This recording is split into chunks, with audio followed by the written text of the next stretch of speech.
18 का digital platform और आपके साथ मैं हूं कविता और मैं हूं आंचल भट्ट और आपका स्वागत है नॉर्थ एक्सप्रेस में, जहां हम आपको बताएंगे लद्दाख की बर्फीली वादियों से लेकर जम्मू कश्मीर की खूबसूरत पहाड़ियां और हिमाचल की मनोरम घाटियों तक की ताज़ा खबरों के सफर पर।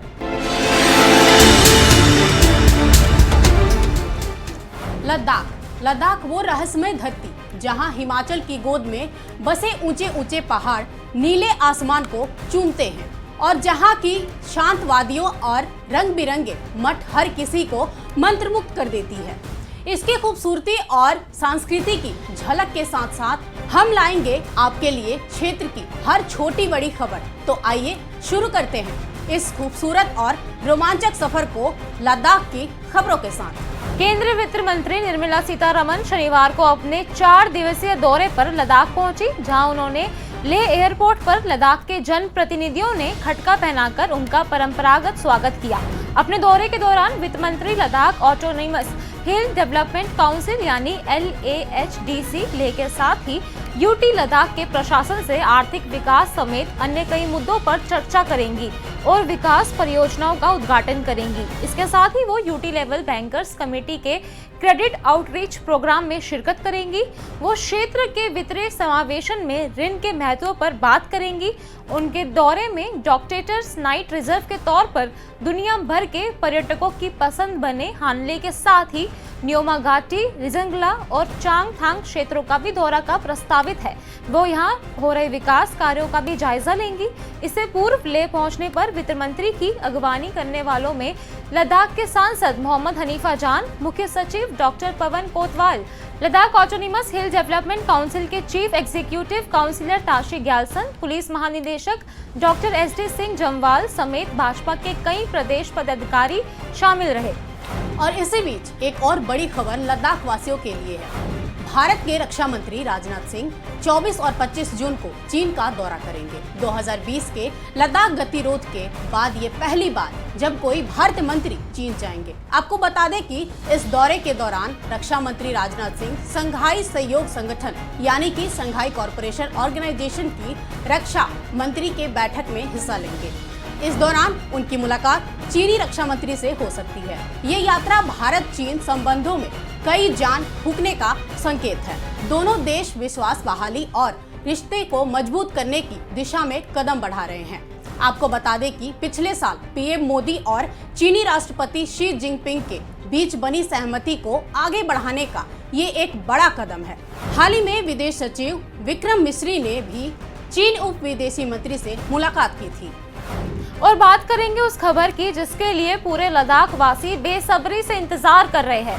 लद्दाख वासियों और पर्यटकों के लिए रेल कनेक्टिविटी का सपना जल्द हकीकत बन सकता है। श्रीनगर के बाद लेह तक ट्रेन सेवा शुरू करने के लिए मोदी सरकार की महत्वाकांक्षी बानापुली बिलासपुर लेह रेलवे लाइन परियोजना तेजी से काम कर रही है। ये परियोजना न केवल लद्दाख को बल्कि देश के बाकी हिस्सों से भी जोड़ेगी, बल्कि रणनीतिक, आर्थिक और पर्यटन के लिहाज से भी गेम चेंजर साबित होगी। चलिए अब चलते हैं जम्मू कश्मीर में। जम्मू कश्मीर भारत का मुकुट अब खूबसूरत पहाड़ियों और हरी भरी और समृद्धि इतिहास के लिए जाना जाता है।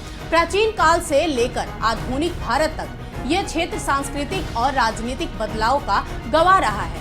महाराजा गुलाब सिंह से लेकर 1947 यानी कि 1947 के भारत पाकिस्तान विभाजन और अनुच्छेद 370 यानी कि 370 के हटने तक जम्मू कश्मीर का इतिहास गौरव और चुनौतियों से भरा रहा है।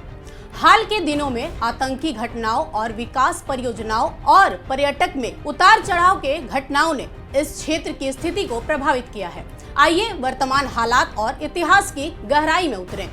उपराज्यपाल मनोज सिन्हा ने कल नुनवान बेस कैंप में श्री अमरनाथ यात्रा की तैयारियों की समीक्षा की और अधिकारियों सहित विभिन्न हितधारकों के साथ बैठक की। बैठक में यात्रा मार्गों की सुरक्षा, आधार शिविरों की व्यवस्था और श्रद्धालुओं की सुविधाओं को लेकर गहन चर्चा हुई। इस अवसर पर LG ने घाटी में उन पर्यटन स्थलों और पार्कों को दोबारा खोलने का आदेश दिया जिन्हें 22 अप्रैल को हुए पहलगाम आतंकी हमले के बाद बंद कर दिया गया था। उन्होंने बताया कि 17 जून से बेताब वैली, पहलगाम मार्केट के पार्क, वेरना गार्डन, कोकरना गार्डन और अचबल गार्डन को फिर से पर्यटकों के लिए खोला जा रहा है। इसके अलावा श्रीनगर के बादामवाड़ी पार्क, डक पार्क, तकदीर पार्क, रियासी की देवी पिंडी जैसे लोकप्रिय पर्यटन स्थलों को भी फिर से खोला जाएगा। एलजी सिन्हा ने कहा कि सभी रीओपनिंग सुरक्षा एजेंसियों के आकलन के आधार पर की जाएंगी ताकि यात्रियों और पर्यटकों की सुरक्षा को सुनिश्चित किया जाए। जम्मू कश्मीर में इस साल की अमरनाथ यात्रा को लेकर तैयारियां अपने चरम पर है। हर स्तर पर सुरक्षा और व्यवस्थाओं को चाक चौबंद किया जा रहा है ताकि लाखों श्रद्धालुओं की ये आस्था यात्रा जो है वो पूरी तरह से सुरक्षित और सुचारू रूप से संपन्न हो सके। इसी सिलसिले में जम्मू कश्मीर के डीजीपी नलिन प्रभात ने यात्रा निवासी जम्मू कश्मीर का दौरा किया और अमरनाथ यात्रा से जुड़े सुरक्षा प्रबंधों की बारीकी से समीक्षा की। उन्होंने वहां तैनात बलों और निगरानी व्यवस्था का निरीक्षण किया और अधिकारियों को यात्रा मार्गों पर हर संभावित खतरे से निपटने के लिए सतर्क रहने का निर्देश दिया। जम्मू कश्मीर की सियासत में बड़ा उलटफेर हुआ है। डोडा से विधायक महराज मलिक ने नेशनल कॉन्फ्रेंस से अपना समर्थन वापस लिया है। उन्होंने सोशल मीडिया के जरिए कहा कि ये फैसला प्रदेश के हित में लिया गया है क्योंकि जनता का विश्वास और कल्याण उनकी प्राथमिकता है। बताया जा रहा है कि महराज मलिक डोडा क्षेत्र में विकास कार्यों की धीमी रफ्तार और जन समस्याओं को लेकर पार्टी नेतृत्व से नाराज थे। उनके इस फैसले से नेशनल कॉन्फ्रेंस में अब हलचल मच गई है।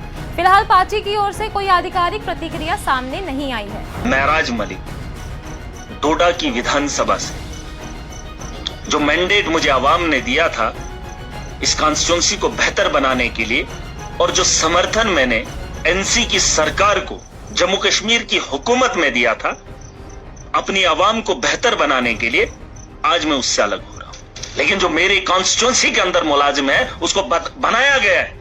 अगर सरकार नहीं है, अगर भाजपा काम नहीं करना चाहती है, मेरे लोग और महराज अपनी कॉन्स्टिट्यूंसी के अंदर काम करना जानता है और काम का तरीका भी जानता है और करवाने का भी। इस भरम में कोई मत रहना। किसी को लग रहा होगा ये ऐसा है वैसा है, मैंने सरकार का तमाशा देखा, मैंने अवाम के अंदर भाजपा से सवाल उठाए थे, लेकिन 9 महीने बीत जाने के बाद जो उम्मीदें लोगों ने दिखाई थी वो मुझे नहीं दिखा। अब रुख करेंगे हिमाचल की ओर। हिमाचल प्रदेश में जून में मौसम ने करवट बदली। 10 जून को 4 जिलों में तापमान 40 डिग्री सेल्सियस पार कर गया है। लू की चेतावनी जारी है। 12 जून को मौसम विभाग ने हिमाचल सहित कई राज्यों में हीट वेव का अलर्ट जारी किया है। इस हफ्ते हिमाचल से एक बड़ी खबर एक और सामने आई है। सिरमौर जिले में माजरा थाने क्षेत्र के तहत नाबालिग लड़की के अपहरण का मामला सामने आया है। मामले को लेकर माहौल तनावपूर्ण हो गया है। देर शाम यहां के 2 समुदाय के लोगों के बीच टकराव हो गया जिसमें 3 पुलिसकर्मी समेत करीब दर्जनों लोग भी घायल हो गए। वहीं बिगड़ते हालात के बाद यहां BNSS की धारा 163 लागू कर दी गई है। इसके बाद यहां आसपास के क्षेत्र में लोगों को एकत्रित होने पर पाबंदी रहेगी। दरअसल यहां एक लड़की 5 जून से लापता है। विशेष समुदाय के युवक पर लड़की के अपहरण करने का आरोप लगाया है, जिसके बाद 2 समुदाय आमने सामने आ गए। हालात तनावपूर्ण हो गया, जिसके बाद इलाके में भारी पुलिस फोर्स तैनात हो गई। तो चलिए अब हम आपसे विदा लेते हैं और फिर मिलेंगे अगले रविवार को। तब तक के लिए देखते रहें न्यूज़ 18 का डिजिटल प्लेटफॉर्म और आपके साथ मैं हूं कविता और मैं हूं आंचल भट्ट। नमस्कार। नमस्कार।